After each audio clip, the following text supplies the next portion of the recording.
Welcome to the Catholic Forge, a conversational podcast where we gather to explore our Catholic faith and discuss how it forms our lives. All are welcome to join in this conversation and journey.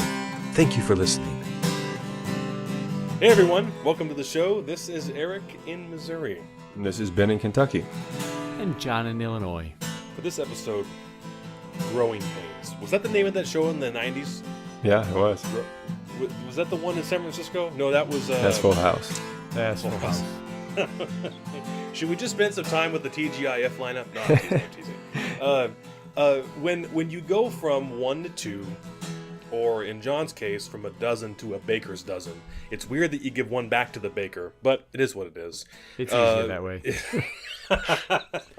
Bakers don't get jealous. You know, as our families grow, certainly with more children, but even beyond that, but for this episode, just kind of pondering children, dynamics change. And so this was one that that Ben kind of had on the boil, as it were.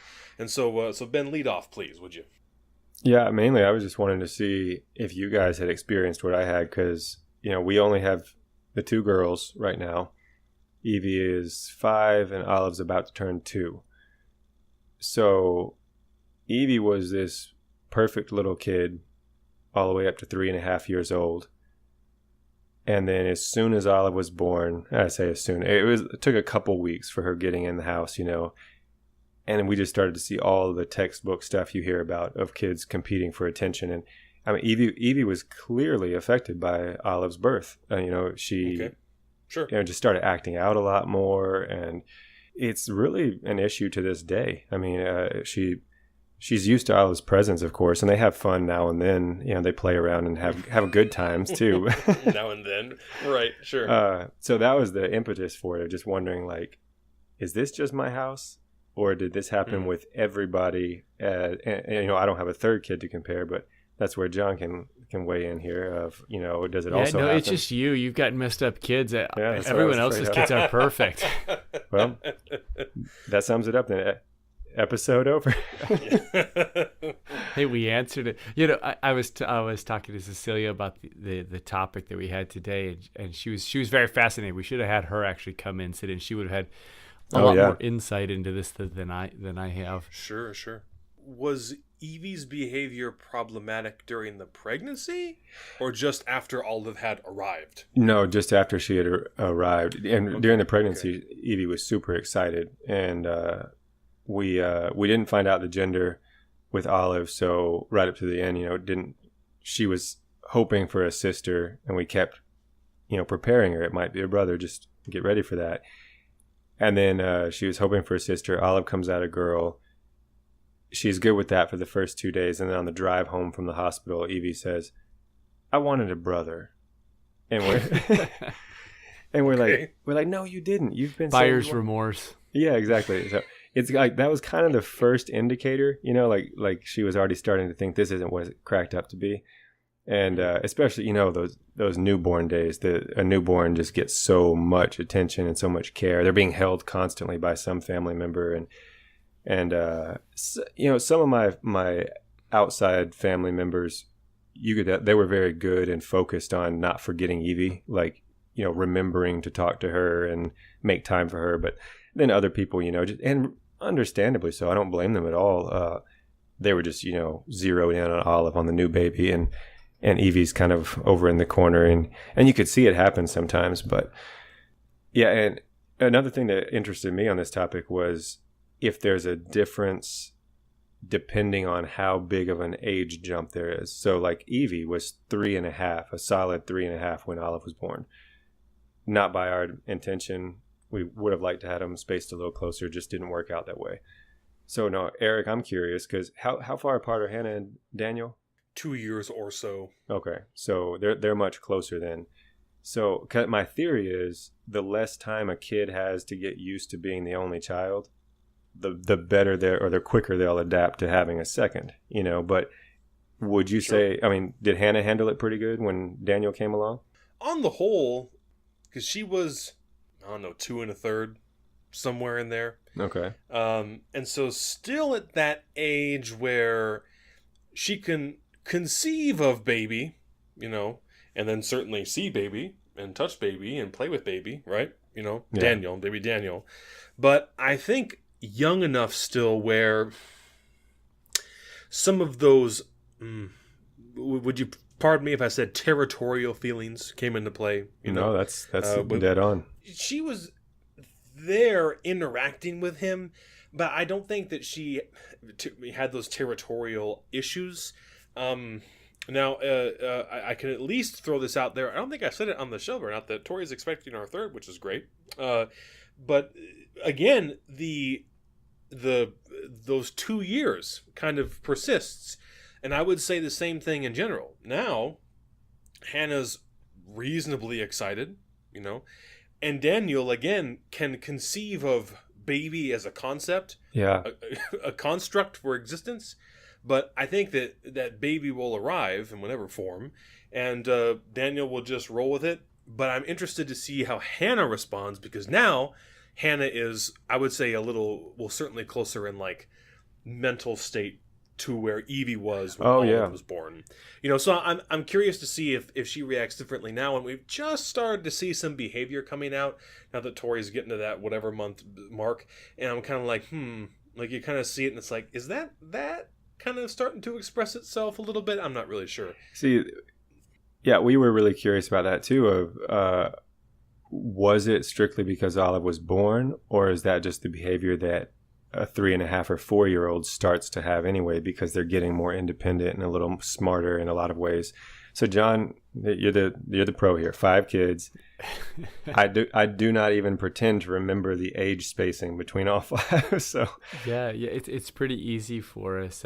Each kid is 2 years apart. Oh, okay. So you're pretty evenly spaced then.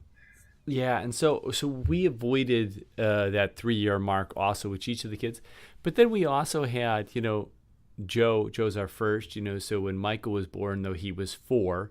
And so, you know, we had some spacing there, but he was already used to the idea of kind of sharing. And it's a good question. Is it the circumcision question?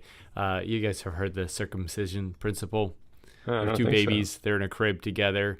One of them has been circumcised, and the other one says, "Oh, I'm going to get circumcised." And the other baby says, "Oh, don't do that." And he says, "Why not?" He says, "Well, when I got circumcised, I couldn't walk for a year afterwards." Had nothing to do with the circumcision. It was just because it takes a year to walk. This is a family show, please.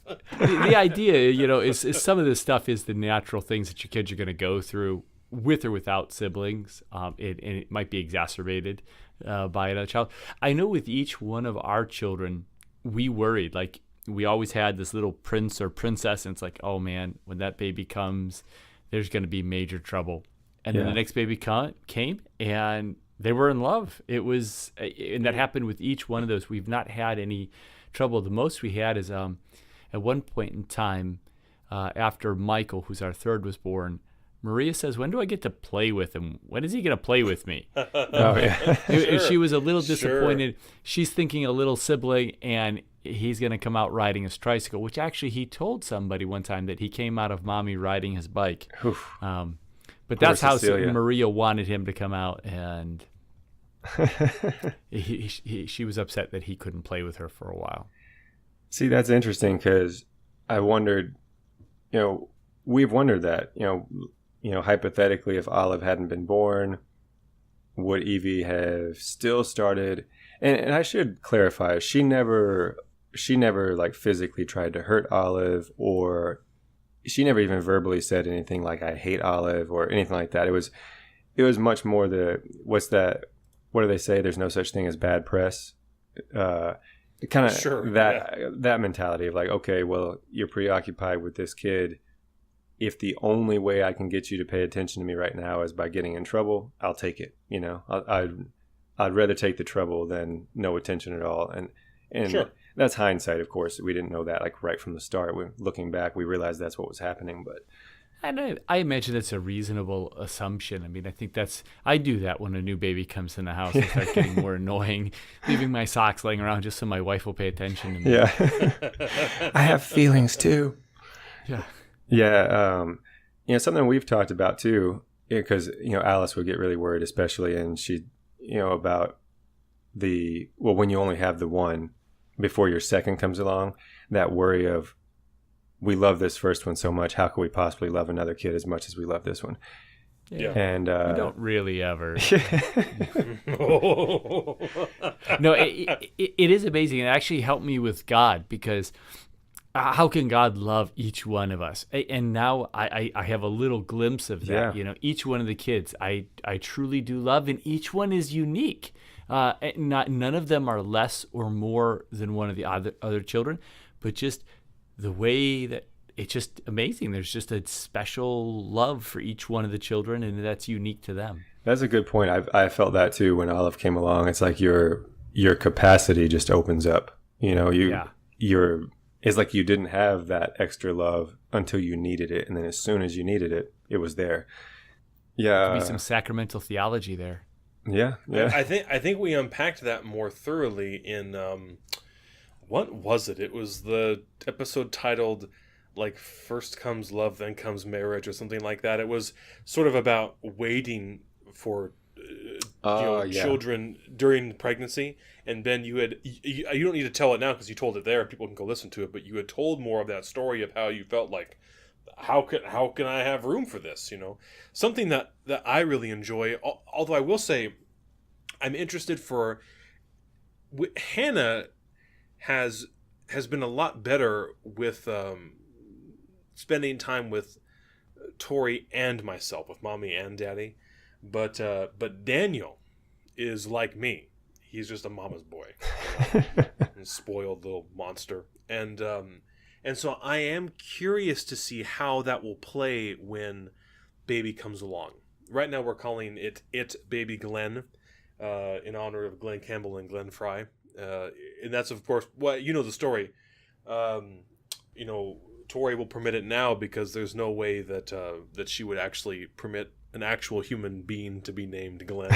And then I asked her, I said, or I pressed her on it, and she said, well, there's no Saint Glenn. To which, of course, I famously now responded, well, there won't be if we don't name him Glenn. Now, so Hannah and I have a good rapport, and Tori, and Daniel are really tight. So what's that going to look like when baby comes around? And just like you said, Ben, it's like for 2 weeks, it feels like you never don't have your hands on the little loaf of bread breathing in your arms. Yeah. And so I'm curious for that. One of the things that I find is that like Hannah and I are kind of developing more like Hannah daddy things, daughter daddy stuff, not to the level of John's fries and shake, routine that he has with Maria. What's the name of that? There's an actual name for that. Dip something. Oh, anyway. I don't know. So the more I develop those things with Hannah, I think, what can I do with Daniel? But he's still kind of young. I don't know if he would grasp that it was like a thing. I took Hannah to see her first movie, and that was awesome. So cool. That's something that we can do if she starts to feel like, why have you abandoned me? That kind of thing. Yeah, I think that's kind of a key element, is to make a conscious choice when they're young. But us as they're getting older now, Joe just joined Boy Scouts, and the first meeting I let Michael come with, and I realized that was a mistake right after we left, because Joe was like, I wanted to do this with you, Daddy. And I was like, oh, because he's 8 now, and he's joining, it's not Boy Scouts, it's Cub Scouts. And Michael is the 5-year-old, and so he came with that first meeting, and then I realized that was not good. And so now Boy Scouts, Cub Scouts is just something that I do with Joe. That's my time with him, and then doing little dates with Maria, or each of the kids, so I'll be like, today's a Daddy Michael day, so one of the days that I'm with them, and just to kind of reassure them, and they just crave that time. And so that's really kind of an important thing, that they haven't been forgotten, that they aren't lost. And it can be done even in smaller ways. So when I don't have time to go do a big thing, it can be just affirmations of the child, come do the dishes with me, Maria. And she loves doing the dishes. Or Michael, come help me sweep the floor. And they'll do that. And so we make little everyday moments. This is ours. We're doing this together. And then just affirmations, just looking at them, seeing them. Oh, I love you. Michael now makes sure that each day he says, he'll be sitting there randomly, he'll sit up and he'll go, I haven't given you your kiss today. And he'll run over and he'll give Cecilia a kiss, and then he'll do it to me. And so we've been encouraging those things, just little special moments for them. And that becomes part of the course, because we just aren't able to do big events, daddy-daughter dances, that kind of thing all the time. So you try to make little moments. Has been a successful thing for us. And even like Joe's math homework has now become, he only wants to do math with daddy. And Cecilia is wonderful doing math with him, but I see that it's that bonding time. It's time when we get to sit together and talk and kind of laugh with one another. Yeah, that's great. And I actually had kind of resonating with what both of you just said, Eric. So Olive is, really close to Daniel's age. And like you said, it's not as easy, finding like one-on-one things to do with a not quite 2-year-old as it is with a 4 or 5-year-old that you can take out and, do activities with. But this weekend, I had this rare opportunity. I didn't realize how rare it was until after it happened. Actually, Evie had been punished. We had to send her to her room because she was getting a little out of control. And so she went off to her room in tears, and apparently was so worn out she fell asleep. We were just sending her in there for like 10 minutes, but she fell asleep. We went to talk to her, and then she was just out of it. So she stayed in there for like 2 hours. This was Sunday afternoon. The conditions were perfect. Evie was sleeping. It was a rainy day. Rained all day long. So then Olive woke up from her nap, and I just had this one-on-one time with Olive. And I told Alice, I was like, I've never experienced her this way. I don't have a memory of this, because there's always some other kid around, because Alice also babysits some kids. So like when I get home from work, it's not just my kids in the house. It's almost like I'm a father of 4, because there's other kids running around when I get here. But sure. And it was just awesome, and it reminded me of something that I had read recently about just making eye contact with your kids. And like, so John, that's reminding me, because you said something like, it doesn't have to be something big, just a simple affirmation, and it's easy. Sometimes I take stock of how often when we're talking to our kids, we're always doing something else. Like, you're busy around the house. So you're listening, you're talking, but sometimes I realize how little I'm actually even looking over at the kid I'm talking to, So that time with Olive, it was just really in my face of just how focused and how directed it was of spending that time with her. And it was like it's just an afternoon in my house with my, 1-year-old, but it was one of the highlights of my week, playing with Legos with this little girl. But yeah, sure. So it definitely pointed out the importance to me of singling each kid out when you can, and making them feel special and important, but also balancing it. Like I've reminded Alice, and she's reminded me when I need it. God knew families would be like this. He knew that every child couldn't have the firstborn experience, that firstborn is the only one that gets your 100% attention all of the time. Every kid after that gets a different experience, So I have to believe that in God's wisdom, he knew that the second and the third and the fourth would still be okay, that they that they didn't have mommy and daddy all to themselves all the time, Yeah, I think there's a healthy thing there too. I actually worry for our last child that they won't have the experience of not being the baby.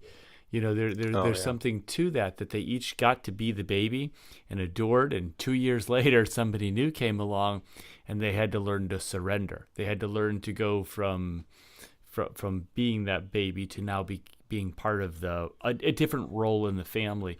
And so it's been really neat, even with Francesca, who's just 2 years old.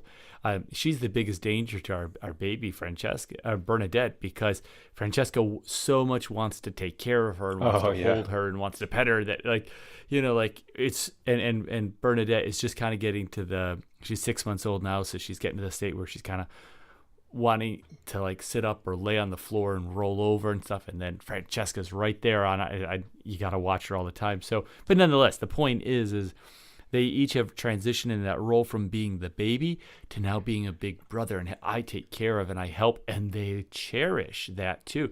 So that's one of the tricks that I do at mass, with the older 2 kids. If everyone's bouncing around a little bit, you want to hold Bernadette? Oh my goodness, yes. And then they sit down and they hold Bernadette, and it's just it's a cherished moment for them that they got to hold the baby there. And that's good.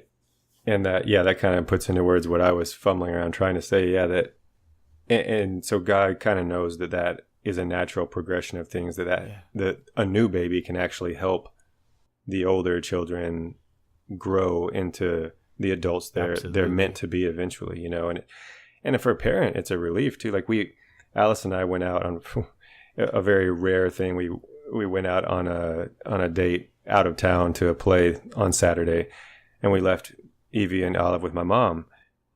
It was this relief to realize that Evie's old enough now.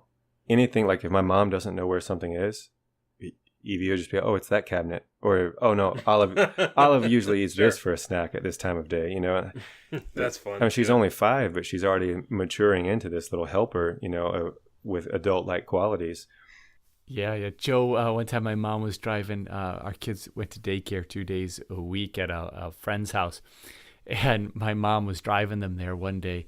And my mom turns and Joe's like, this is the wrong way. This is Grandma. You went the wrong way. Turn around. Turn back. Go the other way. And my mom was like, thank goodness Joe was in the car, because I would have gotten so lost. Joe, and he was probably about 5 years old too when that happened. Right. So yeah, it's crazy. Isn't that funny? Oh my gosh.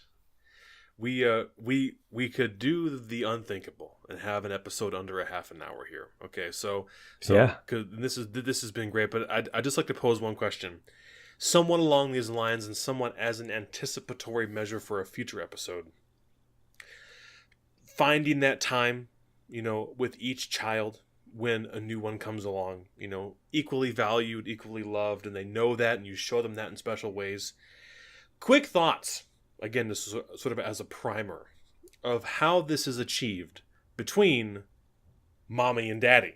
Mommy and daddy are supposed to spend time together? I don't understand the question. I didn't say quality time, John. Maybe it's quantity time, that the kind that Ben likes. I don't know. I can't remember. But I know for us, we're going to see if one of the grandmas can come for a little bit when baby Glenn arrives, so that maybe if, Tori's feeling up to it and we can do it, we can have some time together there, along with, of course, the remarkable help that another adult provides. Yeah. But any just quick shots at that, ways to make sure that you're also thinking about that, because obviously we've just talked, at length about all the attention and energy you place on making sure the children are reasonably well cared for, so any kind of from the hip ideas or notions about how to maintain that between mommy and daddy as well.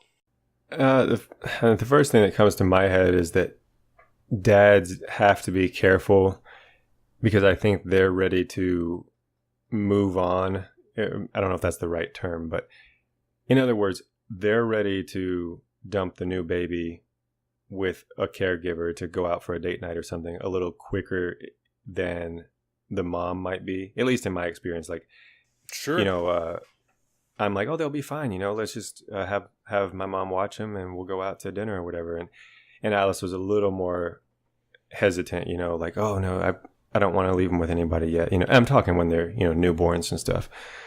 So yeah, I guess as a couple, you'd have to be on the same page of like, because you're not going to enjoy time together if one of you's worried about the baby or whatever. But once you're both to that point, that you're comfortable, then you just got to be intentional about it, because it won't, in my life anyway, the moment won't present itself. It won't just show up wrapped with a bow and say, here you go, here's your perfect afternoon or your perfect night. So it's going to require some planning, scheduling, like, yeah, we're going to do it this week. We're going to go out. We're going to do whatever, because it won't happen on its own. That's not much advice, but it's no, that's excellent, John. Yeah, mine is the same thing that I do with the kids. Maybe it's just kind of the product of our life, and being 7 people in the house. A lot of it's just the little stuff. We don't get out for a lot of date nights. We do, but especially after the baby comes in, a lot of it's just that attention, focusing. I think, like Ben said, I think the men may be a little quicker to move on with going on back to the regular life, and Mom wants to kind of take a little bit longer and cherish it. So I need to slow down and be present to that is where I'm going to settle in on.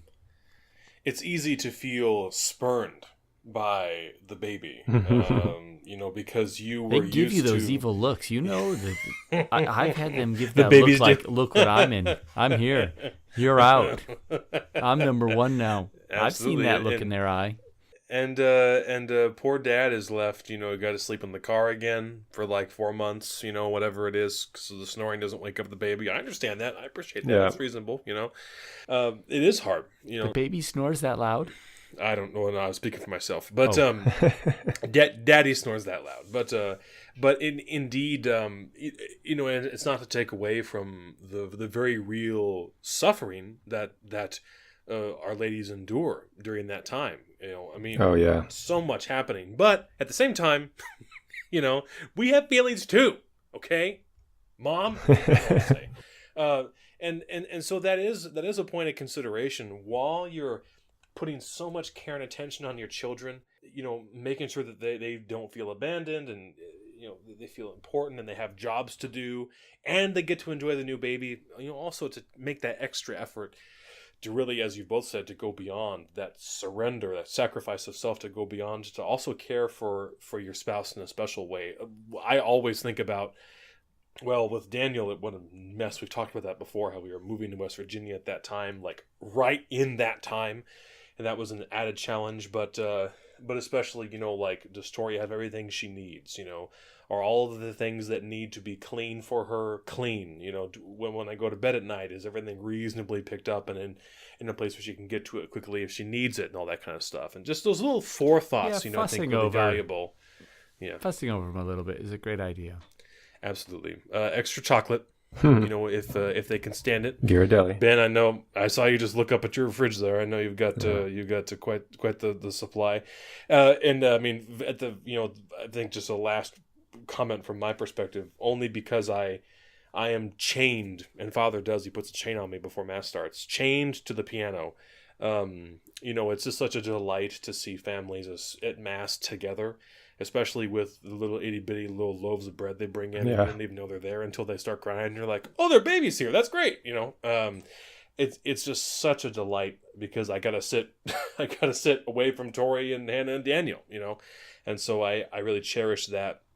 And I think it really does enrich not only the liturgy but the sense of family and community that a parish feels. And so don't abandon that. If things start to feel overwhelming, don't give up attending the Mass as a family unit as much as you can, because that in perhaps the most profound way fosters unity between all the different parts. Yeah, no, that's a good point. It's a great time to spend time together. You got a kid on your lap, kid in your arms, whatever. Sure. Kids swallowing their rosary. Yeah. I don't know what they do, John. That would be more in your line. Okay, last call. I got nothing. Yeah, if you got to have a point. The last call. Let's bring up Esau and Jacob here. No. Okay, very good. This has been the Catholic Forge. Thank you for listening. We don't say that enough on the show. I mean, we only say it twice. Once the guy at the beginning says it, and then I say it now. At the beginning again too. 3 times still is not enough.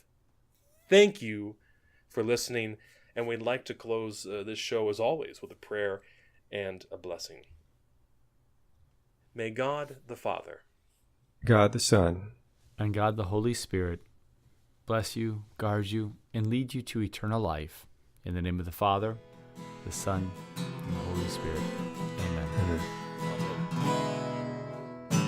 Thank you for listening to the Catholic Forge. We hope you've enjoyed this episode and will leave us a positive rating on iTunes, SoundCloud, or YouTube. 5 stars, please. You can continue the conversation with us on Facebook and Twitter, and to get a hold of us, you can reach us at thecatholicforge@gmail.com. For more information regarding the podcast, visit our website at www.thecatholicforge.com. We especially thank our loving wives who sustain the lives of our children for their continued support of this project. And we thank you very much for listening.